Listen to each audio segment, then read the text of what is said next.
no es que tiene que ser tan estricto, pero vamos a ir siguiendo, está claro. Entonces ahí, en ese material, está la guía, el requerimiento del trabajo, y hay dos materiales que se agregaron.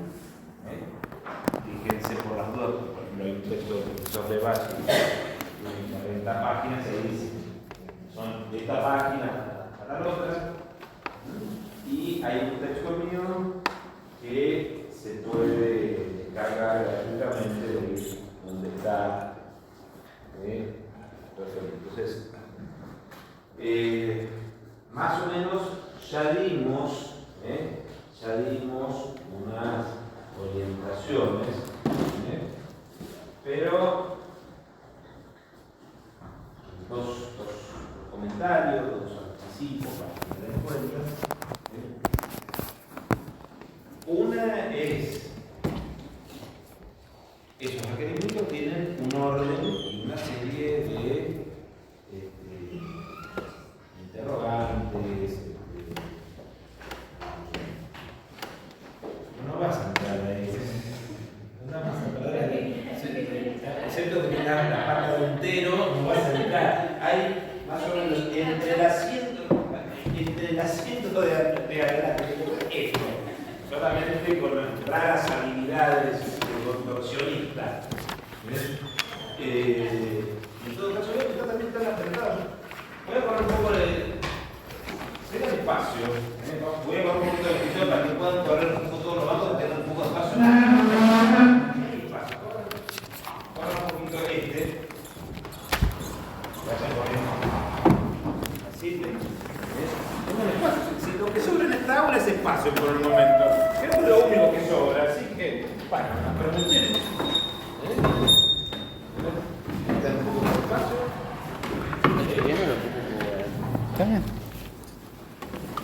Yo no sé si quieres moverte más adelante. No digo por vos, está bien. Por mí está bien.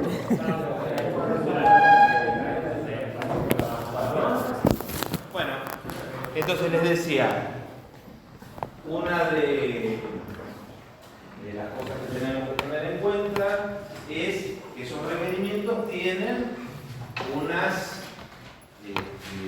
consignas. Entonces, hay que ir ajustándose a las consignas. O sea, no es como para que yo descubra en qué parte misteriosa de lo que ustedes escribieron está la respuesta. Le dicen, tal cosa, ve tal cosa, en B porque está B.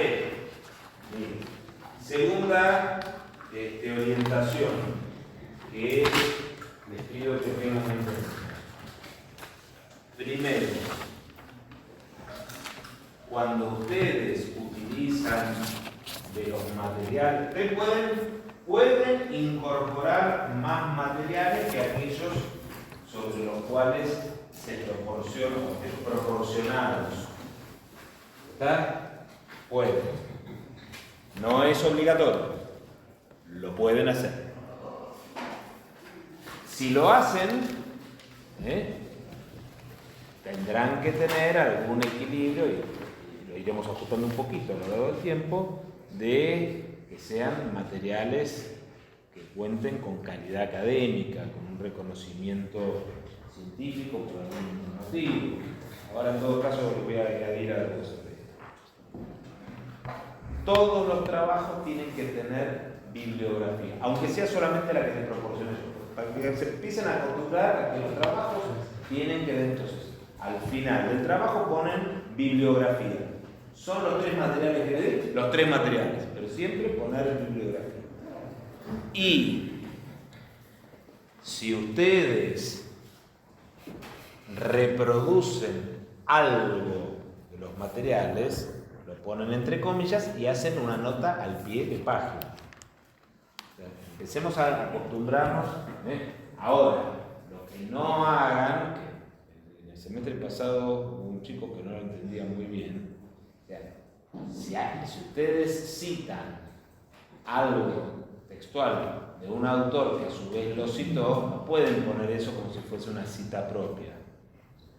Con el Código de Justiniano citado por Pirulo. Bueno, Tendrás que poner códigos escrutinianos, primero no pongas código escrutiniano como que fuiste vos el que lo fue a buscar y lo sacó. ¿Está claro? O sea, tenemos que ir. La cita de cita no es lo más ideal, pero se puede hacer. Lo que no se puede hacer es poner la cita de cita como si fuese propia. O sea, aprendamos a que tenemos que ser honestos en cuanto a lo que nosotros estamos.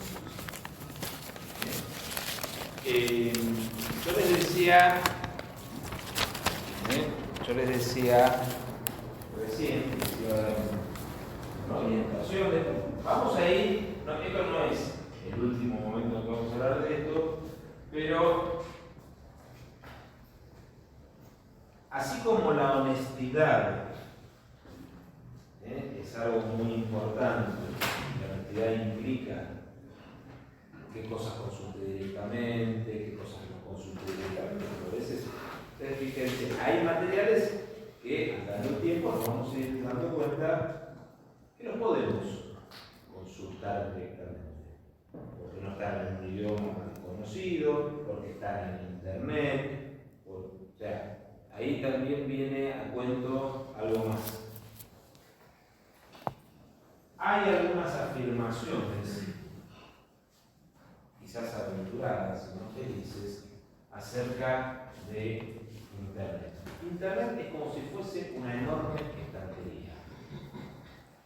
No necesariamente lo que está en Internet es malo, no necesariamente lo que está en Internet es bueno. Es un lugar donde hay cosas. Algunas de estas cosas son excelentes y otras son una porquería. Un criterio para empezar a distinguir si es una porquería o no es una porquería es fundamentalmente uno de los elementos que lo que está tenga un responsable, un autor. ¿Está? Por ejemplo, un blog no es algo que resulte recomendable para citar. Tal vez cuando estamos muy en el inicio de una búsqueda nos puede orientar como un auxiliar, como un bastón, para decirlo así. Pero no es confiable. ¿Verdad? ¿Por qué? Porque no tenemos responsable. Pues no sabemos. Lo mismo pasa a veces con Wikipedia. Wikipedia es muy útil, yo le digo, lo utilizo con mucha frecuencia como punto de partida. Ahora, Wikipedia, como un trabajo colaborativo que no tiene responsables formales, se dice macanazos totales. O sea, vos sabés qué criterio podés tener con lo de Wikipedia y cuando tenés un conocimiento detrás. Es como lo que hoy salió una noticia en Clarín, que estaba en Clarín, ya salió en un impreso, de una llamada de atención que le hicieron a un abogado en Rosario porque citó jurisprudencia trucha armada por la inteligencia artificial. Pero no es que, de hecho, perdonar la vida porque no es el tipo, había él hecho la jurisprudencia trucha, había sido la inteligencia artificial, pidió jurisprudencia y la inteligencia artificial, a lo mejor el estilo argento que inventó una jurisprudencia. Y se dieron cuenta porque el juez dijo, ¡qué interesante! A ver, ¿por qué no me dice dónde está esta jurisprudencia? No, se corta la vena. Pasa mucho que algunos mismos apellidos no tienen nada que ver. Claro, por eso esto es así. Inteligencia artificial es un mecanismo más o menos hábil que si vos sabés te das cuenta que te está haciendo la cosa bien, o si vos sabés te das cuenta que es un disparate. Ahora, vos no sabes, no te confíes, esto es lo que quiero decir Entonces, volviendo al tema, es lo que está en internet puede ser bueno o malo. ¿Cómo podemos discernir? Una de las cosas que tenga un autor responsable. Además, hay otra cosa que hay que considerar que no siempre se tiene en cuenta. Las publicaciones, cuidado con lo que voy a decir en el sentido de que puede parecer un juego de palabras y no de las publicaciones que están en internet Hay algunas que son publicaciones de internet y hay otras que son publicaciones en papel que están en internet. Entonces, ¿por qué les señalo esto? Porque en general las publicaciones que son en papel tienen más mecanismos, porque tienen más tradición, porque tienen más alcance, más mecanismos dirigidos a certificar y acreditar la calidad. Y ahí viene algo que posiblemente para ustedes sea sorprendente, para muchos abogados lo es. Hoy, en el campo de la investigación, el campo académico, vale mucho más un trabajo en una publicación periódica que en un libro. O sea, si vamos a pesar en la balanza que tiene más, no solamente prestigio, sino vos sos investigador del CONICET, estás en un sistema científico y te piden productividad. En esa productividad vale 10 veces más en general un artículo en una revista calificada que un libro. Digo esto por la fantasía del libro, de tapa dura, gordito, y todo ese tipo de cosas. Y también, depende de a veces qué, pero revistas profesionales importantísimas que nos pondrían muy contentos si nos publican algo, como La Ley, sin embargo, valen muchísimo menos que las publicaciones académicas. ¿Por qué? Porque La Ley es una publicación comercial, no tiene nada de grosso ni de terrible, pero lo cierto es que te publican en función de tu conocimiento en el mercado. Por eso hay trabajos que son muy malos, que tienen firmas muy reconocidas, que son publicados. En el mundo académico en general hay mecanismos de auditoría que llevan a una evaluación relativamente objetiva y anónima de los materiales, y por eso es que se consideran más importantes las revistas. Esto es un comentario, no es que yo voy a estar con una lupa, pero vayan sabiendo que no todas las publicaciones valen lo mismo. Que si tienen que elegir, elijan las que tienen un autor. Que si tienen que elegir, fíjense a veces de dónde son, revistas de dónde. Incluso les cuento otra cosa más. Las publicaciones están empezando a tener certificaciones de calidad a veces hablan de primer cuartil Scopus, segundo cuartil, pero como que vos tenés rankings. Entonces, sin saber mucho, si vos ves que una publicación está rankeada, ya podés tener más tranquilidad. O sea, este tipo de certificaciones tienden a objetivizar los materiales. ¿Sí? Entonces, esto sepanlo.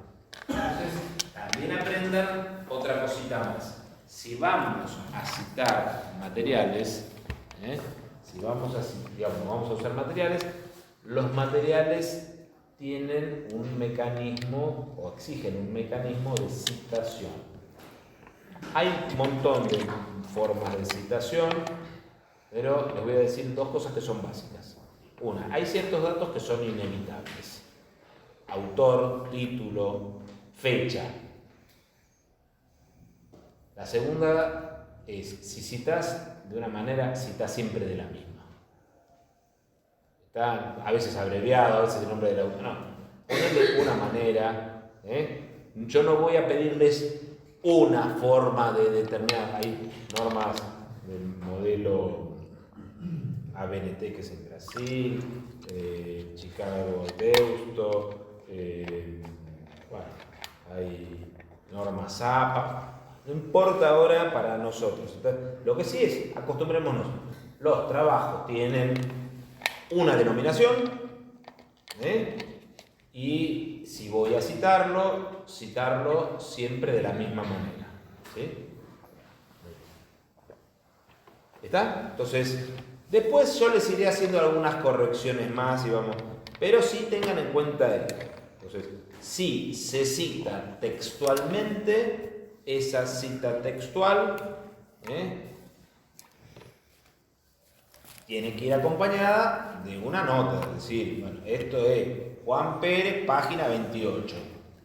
Si no es una cita textual, déjala en algún lado, vas a estar con esa botella que te está muy importunando. No, listo, no hay problema, pero te veo que estás luchando contra la botella con una sola mano y te va ganando la botella. La estoy guardando. Bueno, entonces, lo que les digo es, si uno toma una idea, eso se llama parafraseo, pero también tiene que tratar de decir, bueno, de acuerdo con este autor, no sé qué, o siguiendo las ideas tales. Empecemos acá estamos haciendo un informe, hecho en base, no tienen la obligación de buscar extra, pero también eso forma parte de la evaluación. Además también otra cosa que es importante, yo personalmente, más allá de las consignas, un elemento que incrementa la evaluación es cuando hay alguna reflexión propia, más o menos inteligente. Cuando digo más o menos inteligente no quiere decir que sean las cosas que a mí me gustan, no, pero como decir, bueno, acá hay un razonamiento. Alguien leyó esto y llega a una conclusión que es propia. Y esto incluye valor agregado dentro de eso. Bueno, nosotros habíamos hablado, me acuerdo que esta pregunta es una pregunta para ver si ustedes se acuerdan. Habíamos hablado de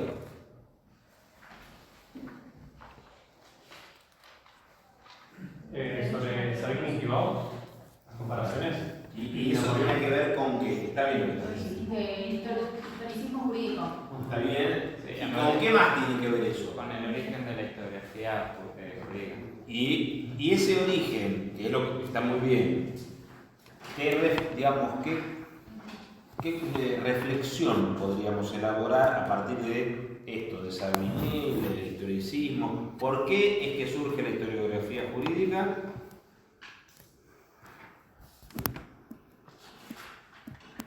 Savigny lo utilizó en su momento como un fundamento para su teoría que era el historicismo jurídico. Está bien, pero ¿y eso que es? Está bien, pero eso que es lo chiquito, tiene que ver con una cita, Como contraparte al derecho francés. Bueno, entonces, como una parte, digamos, como... No, poner contraparte al derecho humano.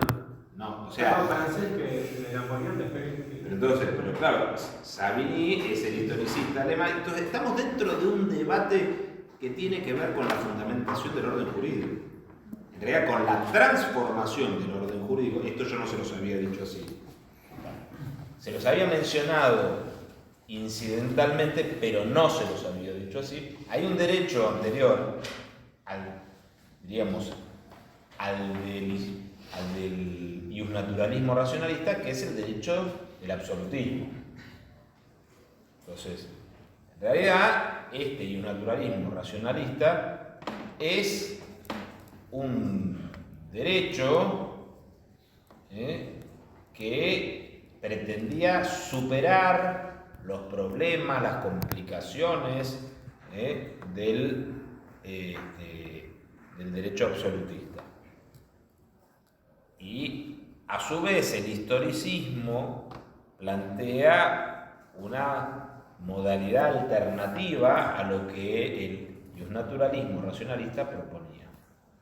Entonces, estamos con que las preocupaciones acerca del pasado del derecho no son preocupaciones, diríamos así, intelectuales, propias de discusiones entre eruditos. No, tiene que ver con definir qué tipo de derecho tenemos en este caso en Alemania y cómo lo podemos justificar o legitimar. Por eso es que, como decía bien, hay tanta repercusión, tanto apoyo, tanto dinero, tanto poder, tanto prestigio. Es verdad, también, hoy estaba conversando en otro grupo sistema que no es este exactamente. En el campo de investigación científica, países periféricos como el nuestro suelen tener enormes desorientaciones. Es verdad que también hay toda una serie de libros, chantas que parecen serios porque hablan con palabras difíciles, en el mundo de la investigación académica y cada uno me parece, le tenemos más confianza a un vendedor de autos usados. Creo que no hace mucho sacar de autos usados, pero en general, perdónenme, no son personas de mi especial confianza. Joyo, tabardo, pocos kilómetros.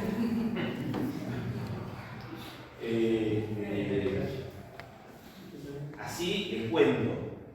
Por eso viene esto que nos pasa ahora con este tipo de vehículos, sucedió en el pasado con otro tipo de transporte. Los caballos y los burros. Por eso viene esa famosa frase de que a caballo regalado no se ven los dientes. Claro, que te regalaron caballo que ya estaba hecho mierda, que estaba todo enfermo, pero bueno, esto que se lo envidiamos a los nobles comerciantes de equinos en el pasado y de vehículos en el presente, también hay en el ámbito académico. Pero fuera de esto, con toda corruptela y con todo exceso, existe, desgraciadamente hay que purificarlo, también es verdad que el trabajo académico tiene toda una serie de cultores que se dedican a cosas que no son fácilmente mensurables, que no son inmediatamente mensurables.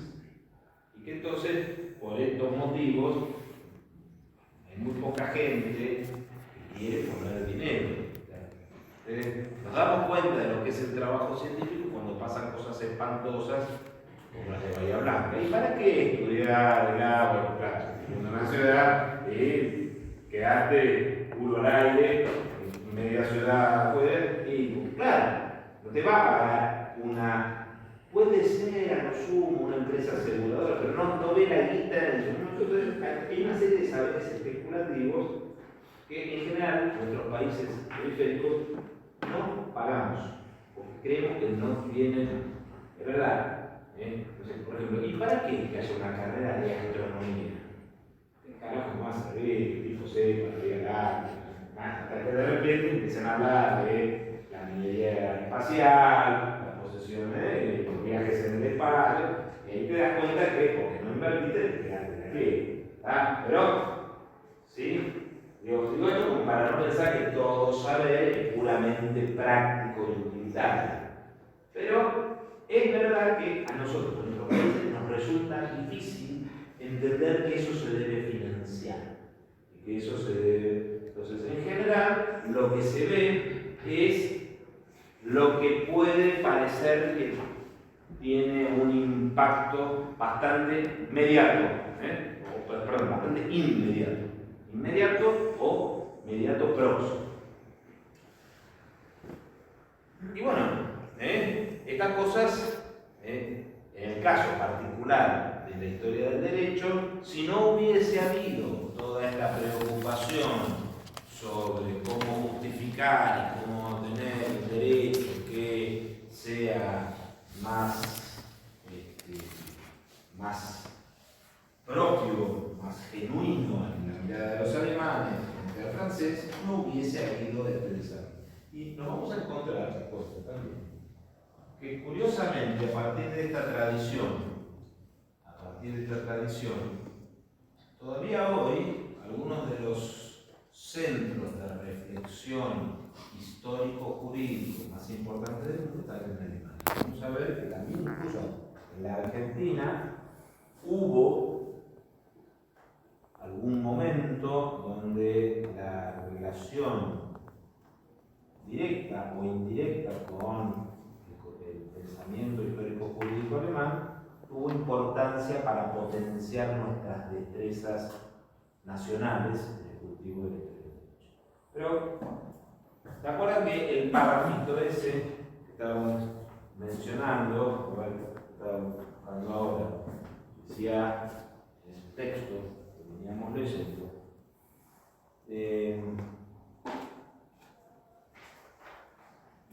en cuanto al hecho, cabe recordar, entre otros, el papel, página 114, que durante el surgimiento de la historia del derecho como saber autónomo, ejercieron las discusiones en torno a la pretendida validez universal de la cultura de la codificación en tanto que propuesta normativa. O sea, la historia, la historiografía, mejor dicho, del derecho, el saber hacer académico-científico para recrear, acá estoy diciendo varias cosas que después vamos a volver, para recrear el conocimiento del pasado normativo, surge en medio del debate sobre la validez o no de la idea de la codificación abstracta. Pero después de eso, el párrafo dice,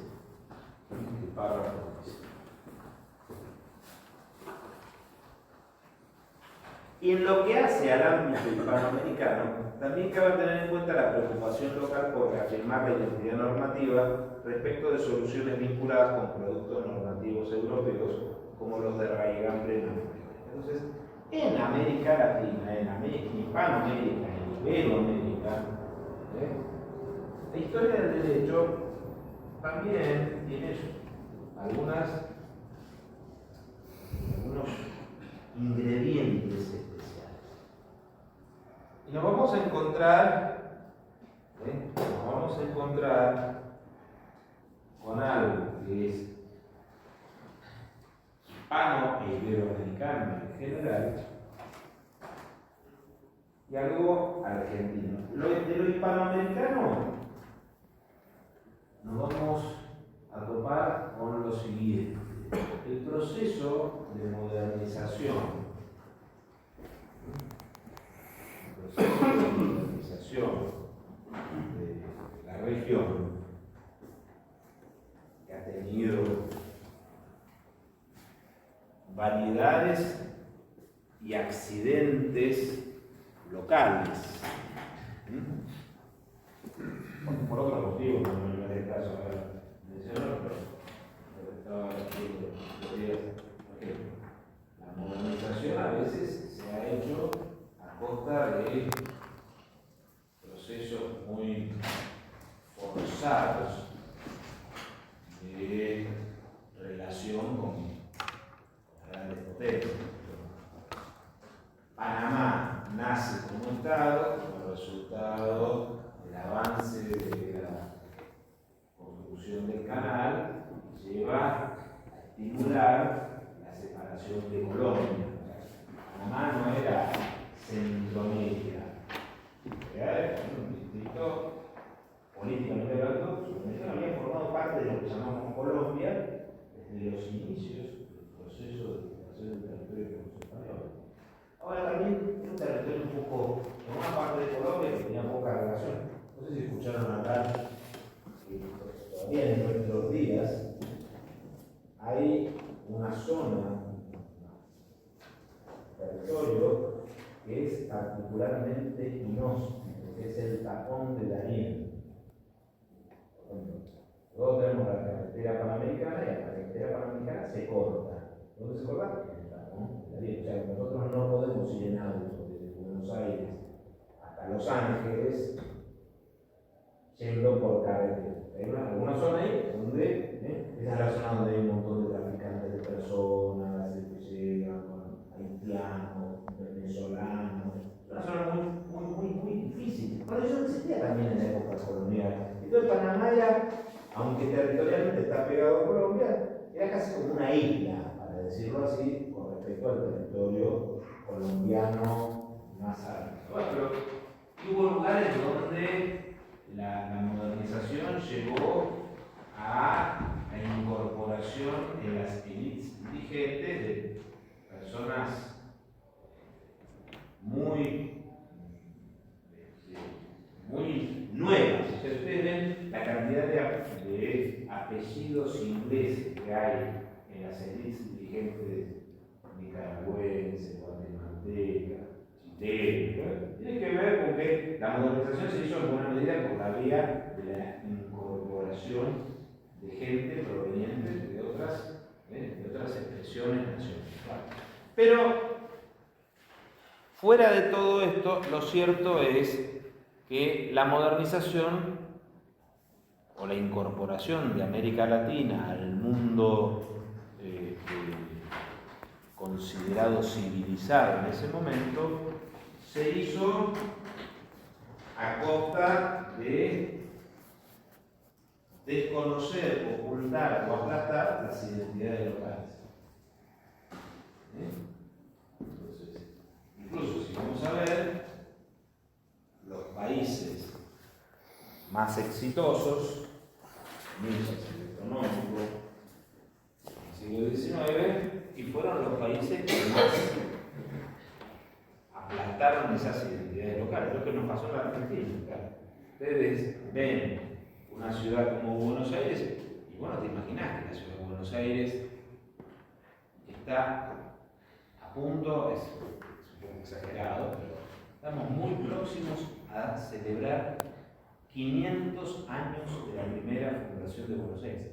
En 2036 se cumplirían 500 años juntos, 500 años de la fundación de Buenos Aires. La ciudad de Buenos Aires, también tengamos una idea frente a lo que este comentario es, la Argentina es un país nuevo, no es muy nuevo. La ciudad de Buenos Aires tiene más años que Estocolmo o que Berlín. Claro, para mencionar ciudades muy admiradas o reconocidas. Sí, también es verdad que hay otras ciudades europeas que tienen 2000 años, claro, pero 500 años es un numerito. No hay muchos lugares en el mundo. Ahora, vos cruzás por la ciudad de Buenos Aires y ni por asomo te pensás que es una ciudad que tiene 500 años. Es una ciudad que tiene 140 años, 150 años en cuanto a su edificación. ¿Y por qué? Porque somos los reyes de la topadora. Vamos con la topadora, no dijimos motosierra, vamos con la topadora y entramos a la picota, tiqui, y llegamos abajo. Bueno, eso también pasó con la cultura. Eso también pasó con otras cosas. El hecho de no convivimos habitualmente de manera amistosa con el pasado, sino de manera despreciativa, despectiva. Y los lugares donde en cambio se mantuvo el pasado, no nos engañemos, no es que fue, ay, cuidemos el pasado, no había prosperidad y después quedaron en el tiempo. O sea, todas estas ciudades que son bellísimas, por ejemplo, como puede ser Cusco, o Brasil o Río Preto. No es que los brasileños dijeron, ay, conservemos el pasado del esplendor. No, la ciudad declinó. La gente rajaba de la ciudad, quedó vacía, y ahora, gracias a Dios, se dieron cuenta y... Entonces, ¿todo esto por qué se lo señaló? Porque la historia del derecho en América Española y en América Portuguesa, en realidad, una de las funciones que tuvo fue tratar de ofrecer, primero, recuperar, por un lado, y ofrecer, por otro, una reconstrucción del pasado, comillas, tradicional hispanoamericano. Un pasado tradicional hispanoamericano que, dado el momento en el que se hizo y las circunstancias en las que se lo planteó, tomó algunas cosas de ese pasado e ignoró otras. ¿Quiénes son los que se preocupan por un pasado, comillas, fíjense, lo pongo en comillas, auténtico, porque no era tan auténtico? Y las élites dirigentes con arraigo en el movimiento descubridor y colonizador. Entonces, ¿qué pasó? Las historias que se empiezan a ver a finales del siglo XIX, del siglo XX, son historias que se engarzan en el proceso de conquista. Las antiguas élites que descienden de los conquistadores recuperan estas tradiciones. Y no tienen mayor interés, porque tampoco es el momento ni es la función, por lo que hoy llamamos pueblos originarios. Primero no lo consideraban mucho, después cuando América está pensando este pasado, ustedes no se olviden, ya lo hemos mencionado en otra oportunidad, siempre tenemos que tratar de ser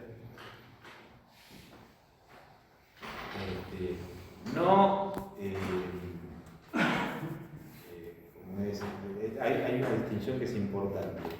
Debemos ser objetivos, lo cual no quiere decir que seamos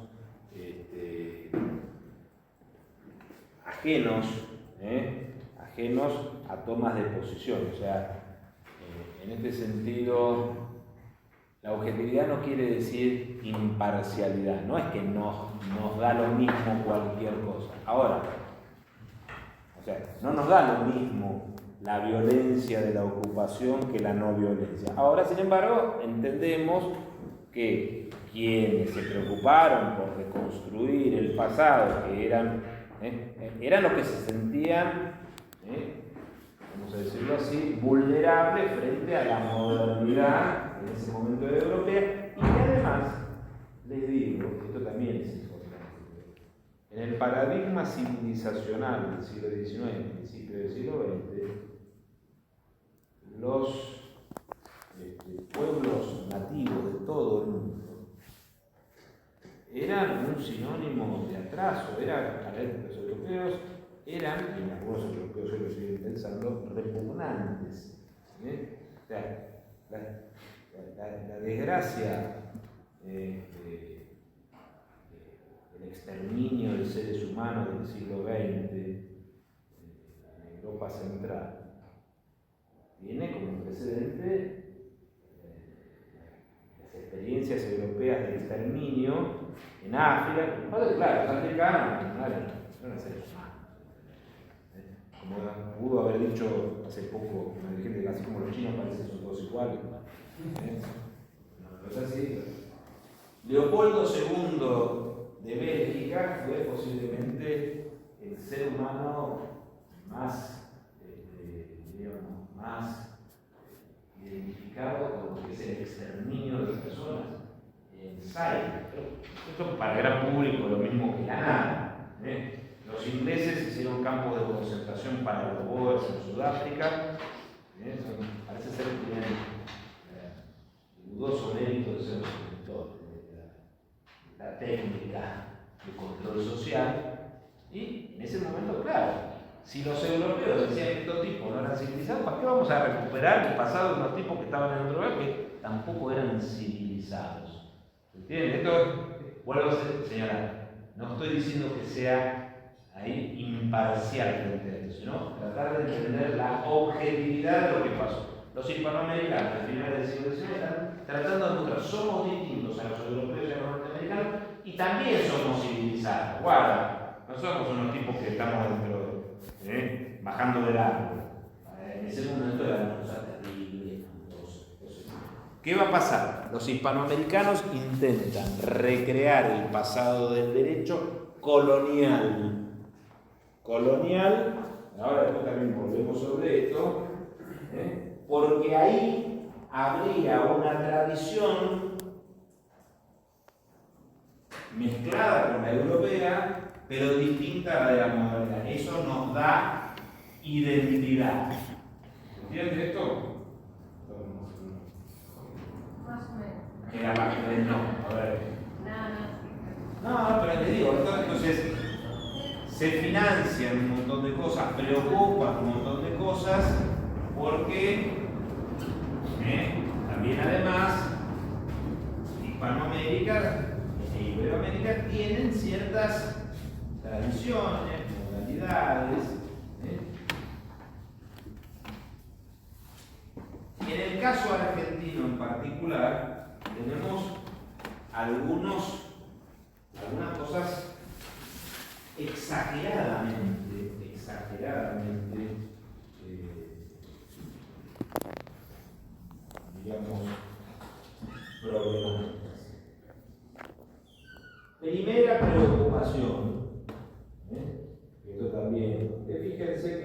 una vez les hablan a ustedes de la independencia argentina, la época argentina, no sé qué.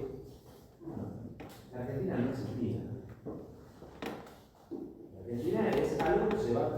Ninguna nación existe definitivamente, todas existen un poquito. ¿No?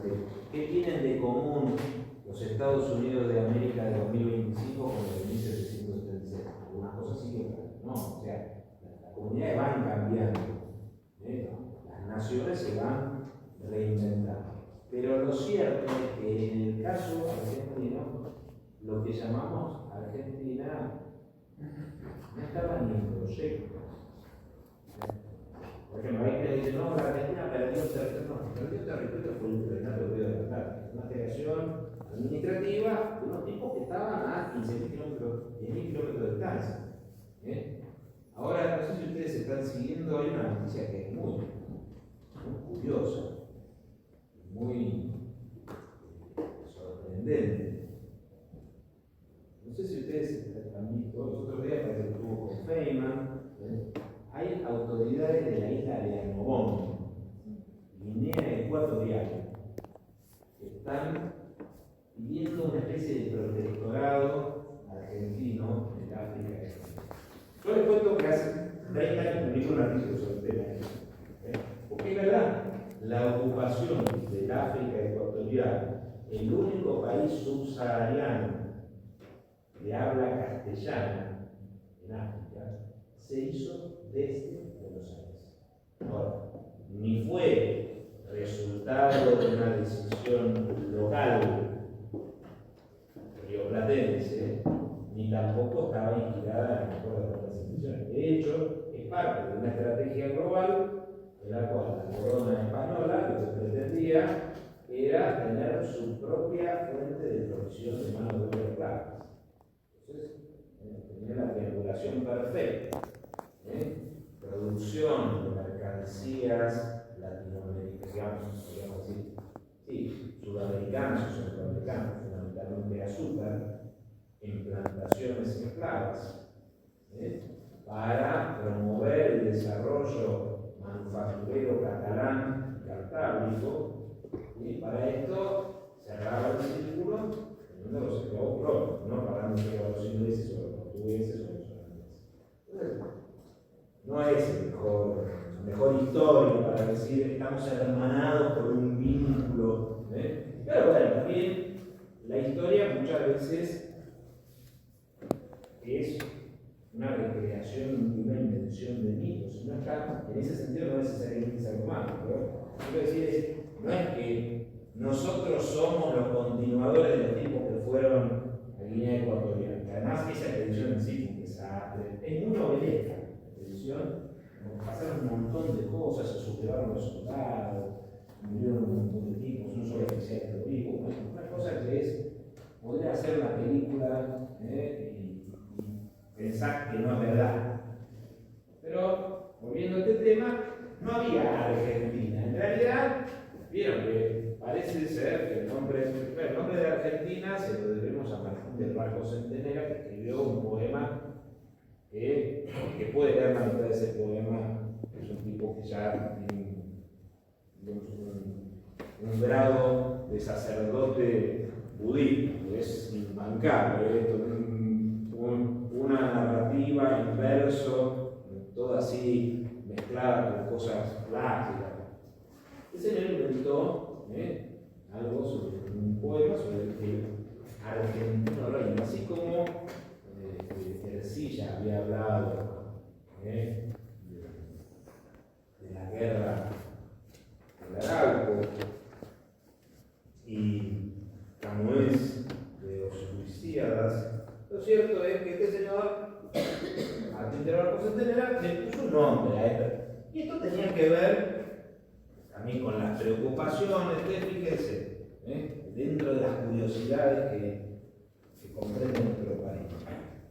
Un país que siempre llega al borde de no tener un mango, no hay plata, tiene un río de la Plata, una ciudad provincial de La Plata, Argentina es el país de La Plata y vamos a veranear a Mar del Plata. O sea, hay una cosa medio así, digamos, de tensión entre aspiraciones y realidades.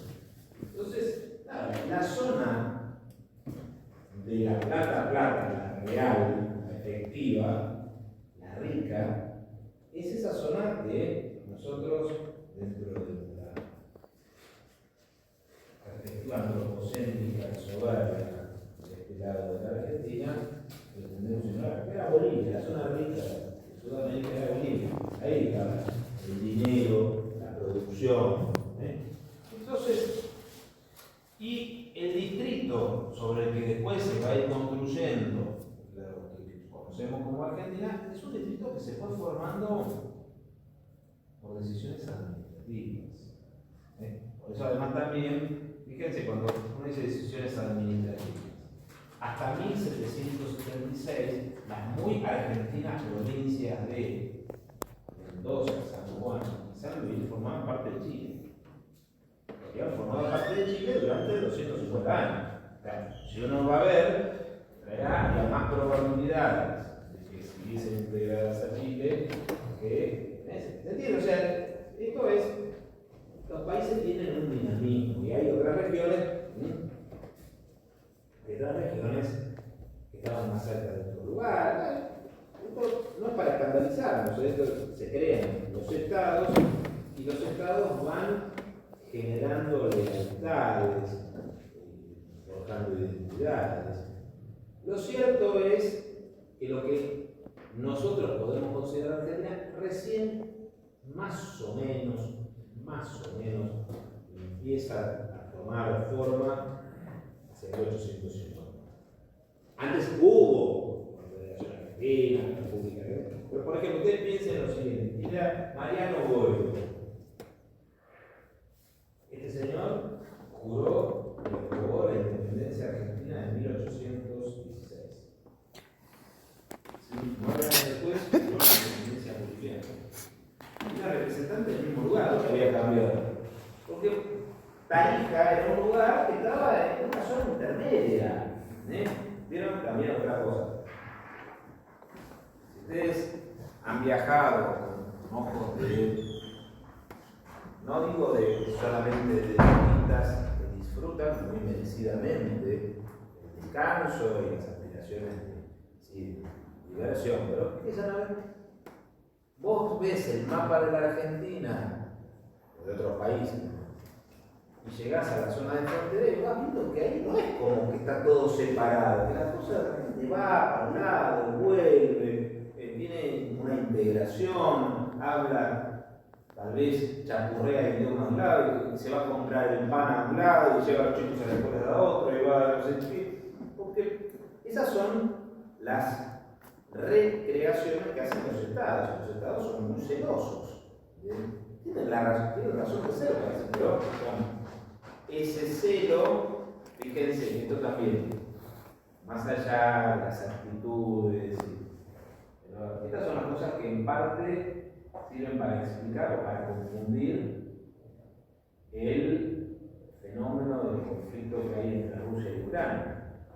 Crimea es ucraniana, sí, es ucraniana, pero es ucraniana a partir de una cesión que hizo Nikita Khrushchev en el año 1960 de cederle a la República Socialista Soviética de Ucrania territorio que era de la República Socialista Soviética Rusa, donde vive mayoría de rusos. Entonces, no es tan fácil, ¿entendés lo que quiero señalar? No es que hay un 98% de ucranianos que fueron. Todo muy complicado. Los estados hacen cosas para fortalecer las identidades, incluir otras identidades. Pero lo que podemos llamar la Argentina, más o menos, empieza a tener. Fíjense, era tan impreciso el hecho de ser argentino o ser de otra cosa. En casi todos los países hispanoamericanos hay disposiciones por las cuales se reconoce la ciudadanía al hispanoamericano que residiese en el país. O sea, en la Argentina vos podías ser argentino, habiendo nacido y siendo peruano, pero residiendo en el país. Y por eso también otra cosa, muchos de los exiliados argentinos la época de Rosas, pudieron convertirse en funcionarios públicos en Chile. Que no eran extranjeros, eran parecidos. Ustedes piensen lo siguiente, además también, yo siempre cuento esto. Miren, ¿qué pasaría si hoy se hace un código penal y el código penal argentino lo hace un colombiano? Sería un escándalo, un extranjero. El primer código civil uruguayo lo hizo un argentino. El primer código de comercio argentino lo hizo un uruguayo. El código civil chileno lo hizo un venezolano. El código de comercio chileno lo hizo un argentino. Y a nadie le parecía una cosa. Primer profesor de Derecho Constitucional en la Argentina, en Buenos Aires, un profesor colombiano. ¿Qué pasa? No estaba definida la identidad. Y fíjense que no por nada, por eso es tan importante, y a veces hay algunos que quieren ser más eruditos y más meticulosos de lo que deberían, pero ¿por qué se reconoce a Bartolomé Mitre como gran historia? Porque es el que hace las dos primeras historias de la Argentina. Hace una biografía de Manuel Belgrano de la Independencia Argentina y una biografía de José de San Martín de la Independencia Sudamericana. ¿Tiene errores? Sí, tiene errores, ¿no? Y tiene cosas que no. Ahora, armar un relato sobre el pasado identitario es muy importante. Y no por nada, este señor, Bartolomé Mitre, va a ser uno de los primeros presidentes. Tenía una visión política de lo que era la reconstrucción de un relato identitario. Entonces, fíjense, ¿cómo iba a haber una historia del derecho argentino si no había Argentina? Recién, cuando empieza a ver Argentina, y se puede empezar a ver una historia del derecho argentino. También es verdad que había otra cosa que nosotros nos vamos a encontrar, de paso también vamos a avanzar con respecto a esto. Nosotros habíamos dicho que la palabra historia,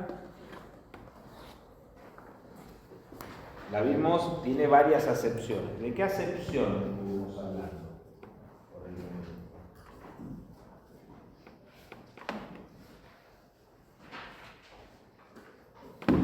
O sea, acepción, sentido. Historia como que. Vamos a ver en un ámbito intelectual, cómo vamos a caracterizarlo. Entonces, decir historia en ese sentido es historiografía. Lo puedo decir historia como historiografía. O sea, historia como historiografía es la historia como conocimiento consciente y deliberado del pasado. Ahora bien,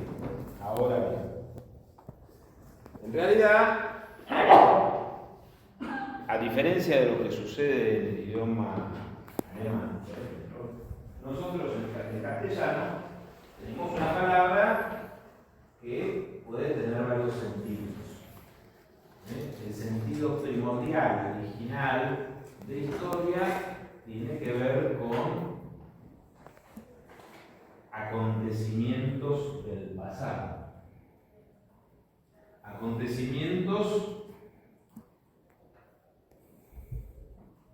del pasado humano. Por eso que hay una disciplina que se llama de historia natural, ¿verdad? No es historia en el sentido de historia natural, los dinosaurios, la caída del meteorito no sé cuánto, no es historia en el sentido que la historia, tal como hacemos referencia, sin ese aditamento natural, es una historia humana. Una historia humana que tiene que ver, en realidad, con relevancia relevancia o dimensión social. Por ejemplo, fíjense, este simpático mueble que está acá no es un mueble histórico, es un cachivache viejo. Es algo viejo. ¿Qué relevancia tiene? Ninguna. Ahora, imagínense que de acá sale alguna lumbrera del pensamiento jurídico. Surge una carita más que ponemos en la secuencia de grandes escritores del país, se convirtieron en presidentes, habiéndose graduado en esta facultad. No, acá se sentaba el doctor, reflexionó hondamente acerca de su futuro a partir de un curso sobre cultura jurídica, formación y crisis.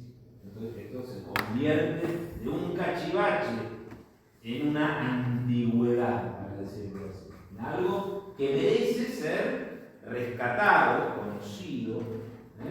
Entonces, no cualquier cosa del pasado es algo histórico. Yo siempre cuento la misma anécdota.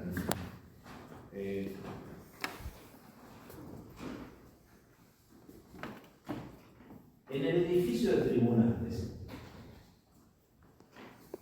se ha extinguido una especie antropológica de, se demuestra también en el grado de cultura, que es el ascensorista.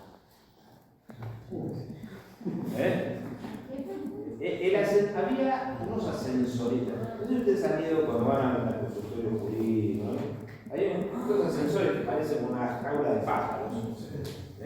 Bueno, en ese cuchitril de 1,5 por 1,5 había ascensorista. Había banda sonora. Había música.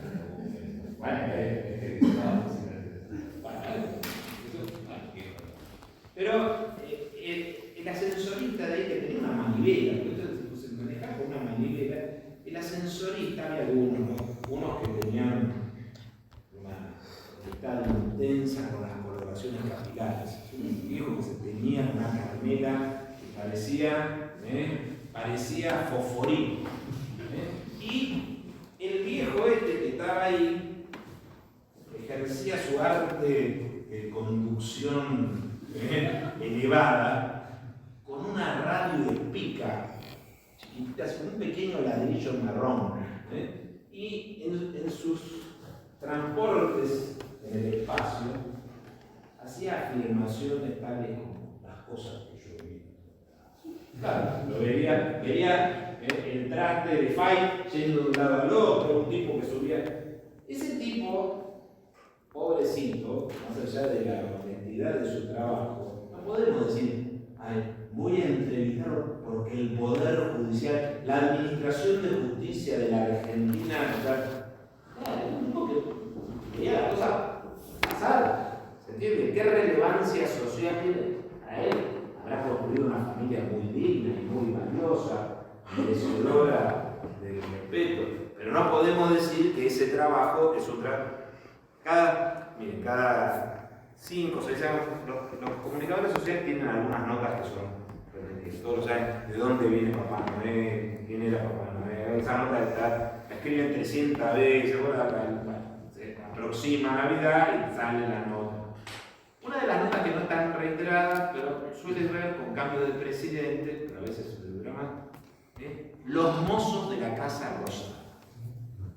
Le ha servido el café y todo. No, a fulano tal le gustaba 3 cucharadas de café y de azúcar y no tomaba edulcorante. Pero tú de ese, que es muy divertida, pero en definitiva, no vas a poder decir, interpreto la política económica argentina por la manera que tenía de tomar el café Raúl Ricardo Alfonsín. ¿Se entiende lo que quiero decir? Entonces, no todo hecho del pasado es histórico. O sea, tiene que tener una relevancia, algún tipo, o relevancia, o la habilidad de un historiador para mostrar, bueno, este señor ascensorista es un arquetipo de empleado judicial, pero si no, es uno más del montón. O sea, tomar el 60 a las 4:30 de la mañana del 13 de agosto de 2007 no es un hecho que amerite ser esculpido en las tablas de bronce para la posteridad humana. Entonces tenemos hechos humanos con dimensión social o hechos no humanos pero con consecuencias sociales. O sea, la erupción del Vesubio que terminó con la ciudad de Pompeya es un hecho histórico, a pesar de que no lo hicieron los humanos. ¿Se entiende? O sea, hechos que tienen impacto y dimensión social. Ahora hay dos límites que nosotros tenemos que considerar. ¿Desde cuándo hay historia? Y acá una aclaración, puede ser que haya alguna legítima, una irritación que puede parecer legítima, pero no es legítima, pero con esta explicación. En realidad, la condición de histórico o de no histórico no tiene que ver, uno dice prehistórico, ya se imagina un tipo con una piel de oso, con un fueguito ahí, con algunos devaneos históricos. Tiene que ver con lo que nosotros podemos llegar a saber y los mismos contemporáneos pueden llegar a saber. ¿Y esto qué proporciona elementos para conocerlo? La escritura, una escritura compleja y además el conocimiento actual de esa escritura.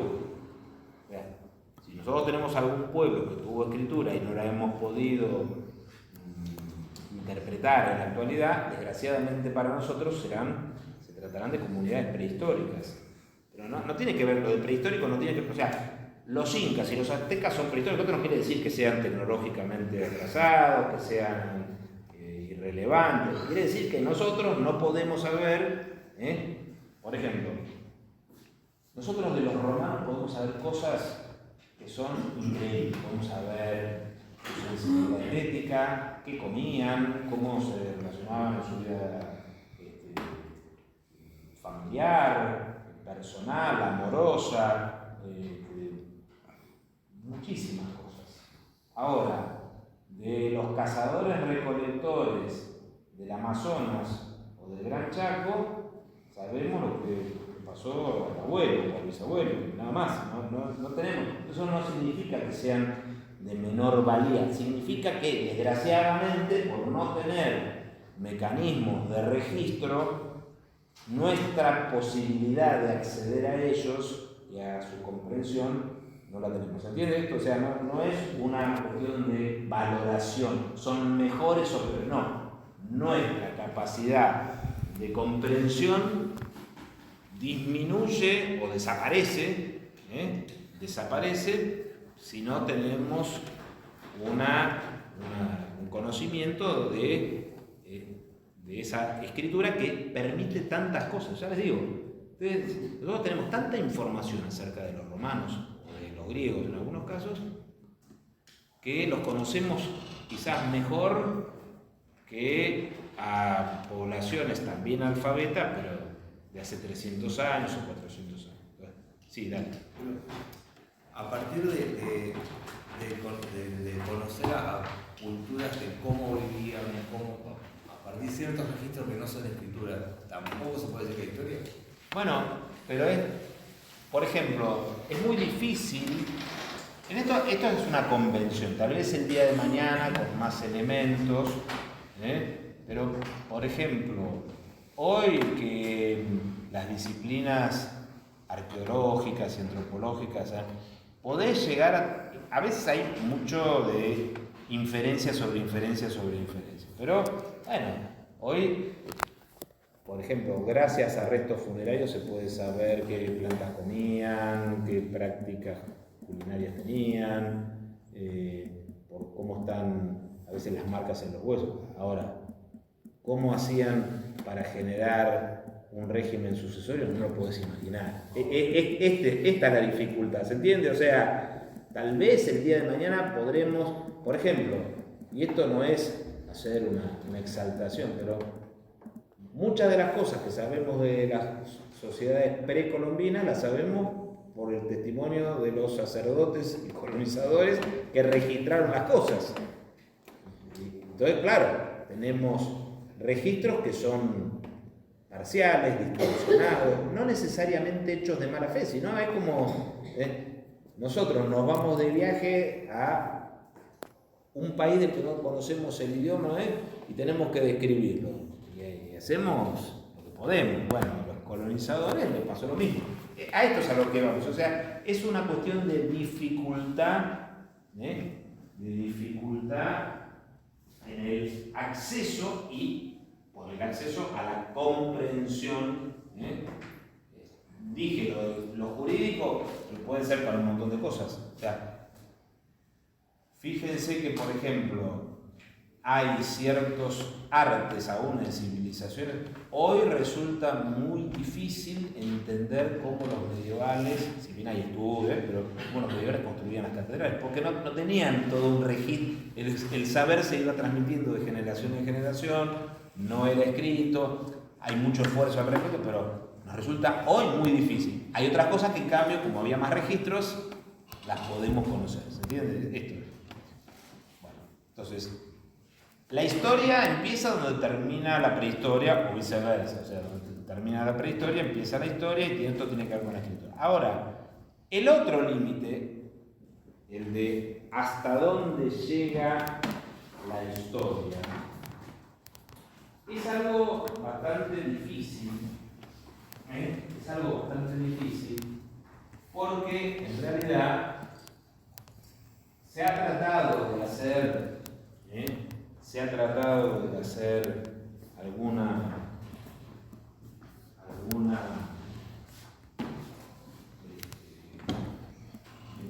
periodización, algún elemento formal de distinción, pero en realidad no está claro, y hay más que un criterio objetivo, hay un criterio subjetivo. O sea, ¿cuándo hay presente o cuándo hay historia? Claro, no, todo fenómeno del pasado es historia. No, pero podemos decir por qué. Lo cual también, decir que algo no es histórico no significa descalificarlo. Fíjense, voy a poner un ejemplo particularmente sensible para nuestra sociedad. ¿Está claro? Sin ánimo agresivos. Por ejemplo, ustedes fíjense lo siguiente. Hace casi 50 años que se produjo el derrocamiento de María Estela Martínez de Franco. Casi 50 años. El año que viene se cumplen 50 años. Medio siglo. Un montón de... No hay una posición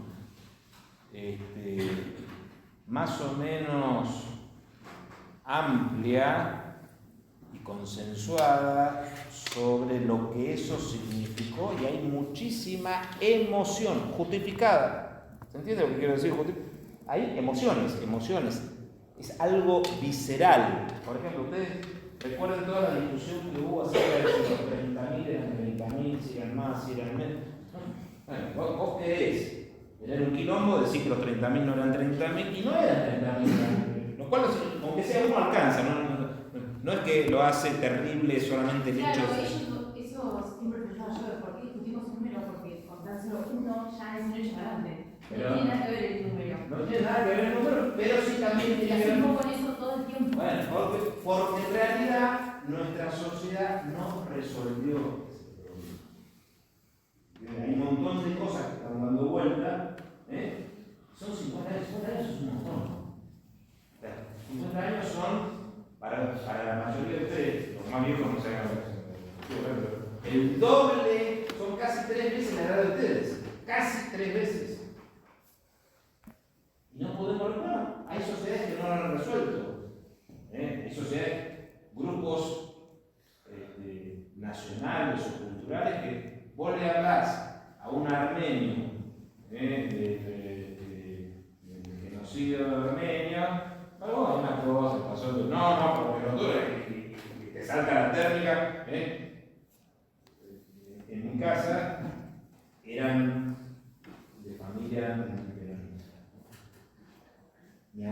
era Escamilla, hablando de Perón. Se había muerto Perón hace 30 años. A mi abuela estaba vivo, el hijo de puta ese, y era una cosa. Y al revés, vos vas a hablar en una casa peronista, una cosa de una vivencia.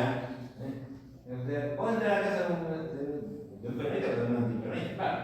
En la casa que era de mi abuela, que no eran ricos, no eran pudientes, pero como no estaban afiliados al partido, mi tío no conseguía trabajo, mi mamá tenía problemas de salud y pasaban por la aduana y veían que tiraban, porque estaban los tipos haciendo paro en la aduana, las papas las tiraban al río y no tenían para comer, bastante mal.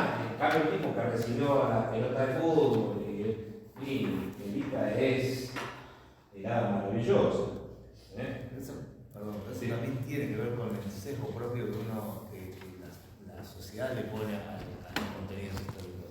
Como sea periodista, antiperiodista, en el tema de polarizar situaciones, quizás hechos que para uno con una mirada tienen una connotación y para otros otros. Claro, lo mismo que los digitales. O sea, lo mismo que los digitales. Por un lado, Bien, es pero perfecto, por otro hay, lado, digamos, las distintas miradas. pero por ejemplo, distintas. hay situaciones que en general son, o puede ser que haya consensos, o amplios consensos, pero por ejemplo, otra cosa, para poner el tema de Malvinas. Es muy difícil trabajar históricamente sobre la guerra de Malvinas. Lo dice alguien que trabaja sobre estos temas. Toda una cosa, Blanco, bueno, vos podés opinar bien o mal de la construcción central, pero no todo es una cuestión de héroes y de mártires. Empezás a trabajar, bueno, hay cuando no tenés esa distancia emocional, no podés decir que hay héroes. Por eso en general, por ejemplo, para nosotros, buena parte de las mejores reconstrucciones que hay sobre el pasado reciente son de extranjeros, que tienen esa distancia, está bien. Recuerden lo que yo les dije antes, no confundamos imparcialidad con objetividad. O sea, hay fenómenos que vos los podés estudiar de una manera. Hubo un caso muy famoso, no me puedo acordar el nombre, no es que no quiero siquiera decir, pero hubo un historiador de la economía que sacó un premio Nobel y él hablaba estaba en un congreso hablando del impacto que la esclavitud había tenido en la acumulación de capital en los Estados Unidos. Ya se lo estaban por morfar, tipo. No, porque usted es un racista, no sé qué tipo estaba hablando, y viene una mujer y le viene a pasar algo, una mujer negra. Era la esposa, el tipo no era racista, él estaba explicando un fenómeno que tenía que ver con la acumulación, no es que estaba haciendo el panegírico de la esclavitud. Sin embargo, el tipo lo zafó porque la mujer era negra, pero si no, al tipo lo estaban colgando de un palo, ¿se entiende? O sea, esto es lo que tiene que ver con la objetividad y la imparcialidad. Entonces, en general, podemos decir que nuestro límite para considerar que algo es histórico o no es tener una cierta distancia emocional que permite ver las cosas como que les pasó a otros, no que nos está pasando. ¿Se entiende esto lo que quiero señalar? Por eso también es tan difícil a veces hablar de historia contemporánea, hasta donde lo presente se ve de una manera más o menos distante. Bueno, vamos a dejar acá, ya casi se nos está acabando.